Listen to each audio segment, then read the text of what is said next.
লালমনিরহাটের হাতীবান্ধা উপজেলার সানিয়াজান ইউনিয়নের নিঃসেকসিন্দুর এলাকায় আদালত ও ইউনোর নির্দেশ অমান্য করে সাবেক ইউপি সদস্য ইমান আলী মণ্ডলের বিরুদ্ধে প্রায় লক্ষাধিক টাকার ভুট্টা তুলে নিয়ে যাওয়ার অভিযোগ উঠেছে। গত 23 মে ও 25 মে দলবল নিয়ে ক্ষেত থেকে ভুট্টা জোরপূর্বক তুলে নিয়ে যায় ইমান আলী মণ্ডল ও তার লোকজন, এমন দাবি ওই এলাকার ইসমাইল হোসেনের পুত্র রাশেদুল ইসলামের। আমাদের এই জমিটা নিয়ে বিরোধ চলছে 1-1.5 বছর থেকে। আমার বড় ভাই হজরত আলী বাদী হয়ে বিজ্ঞ আদালতে মামলা করেছেন, মামলা চলমান। এমতো অবস্থায় জমিতে আইন শৃঙ্খলা রক্ষার্থে ইউনো স্যারের বরাবর আমার বড় ভাই একটা আবেদন দেন। আবেদনের প্রেক্ষিতে গত 6 তারিখে বিবাদী পক্ষকে নোটিশ করেন জমিতে স্থিতি অবস্থা রাখার জন্য। পরবর্তীতে জমিতে ভুট্টা থাকার কারণে ভুট্টাটা উত্তোলনের জন্য রিসিভার নিয়োগ করেন। প্রথমে স্থানীয় মেম্বার আজিজ খানকে রিসিভার নিয়োগ করেন।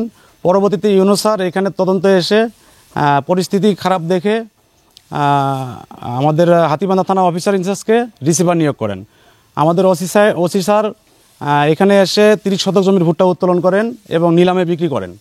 পরবর্তীতে 23/5/2025 বিবাদী পক্ষ ইমান আলী, আব্দুল বারেক, রুবেল এরা বেশ কয়েকজন 20-25 জন লোক তারা 14 শতক জমির ভুট্টা উত্তোলন করেন সকাল 7 ঘটিকার সময়। পুনরায় আজকে রাত্রে 25/5/2025 রাত 3টা থেকে 5টার মধ্যে বাকি 47 শতাংশ জমির ভুট্টা চুরি করে উত্তোলন করে নিয়ে যায়। আমরা খবর পেয়ে 5টার সময় উঠে এসে দেখি যে জমির ভুট্টা সব উত্তোলন করে নিয়ে গেছে। তবে রাশেদুল ইসলামের এসব অভিযোগ অস্বীকার করে ইমান আলী মণ্ডল দাবি করেন, আমি খাইতেছি, ভুট্টা লাগাইছি, এলাকাবাসীও জানে যে ভুট্টা আমি লাগাইছি। তারপর এই বিভিন্ন ভাবে আমাকে হয়রানি করতেছে এই জমিতে আসার জন্য।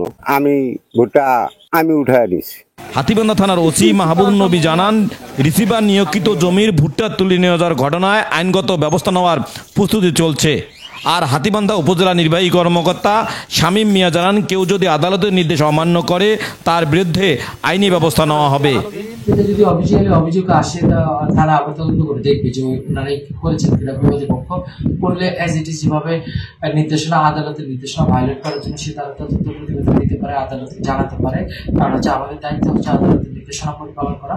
সেই নির্দেশনা যদি কেউ ভায়োলেট করে, যে পক্ষই করুক, তাহলে আমরা আদালতকে সেটা অবহিত করবো এবং প্রয়োজনে আইনগত ব্যবস্থা।